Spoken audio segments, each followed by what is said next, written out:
In this video, we are going to see and learn how we can clear the liabilities or loan liabilities in Sage. As you can see here, on 30th of January, it says loan of Standard Chartered Bank, which is a loan account partly repaid by cash.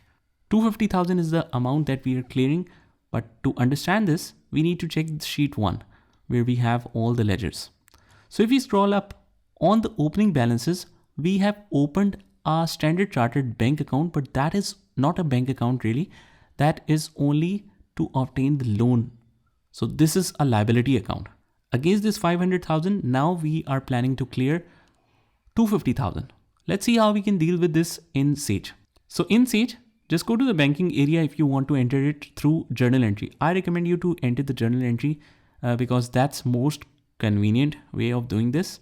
All the non-trading transactions should be entered from journal entry. Click here, click new journal entry.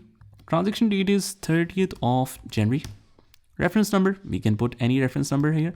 If we have a check number or any kind of cash payment number voucher, that's even better. But if not, you can enter any number.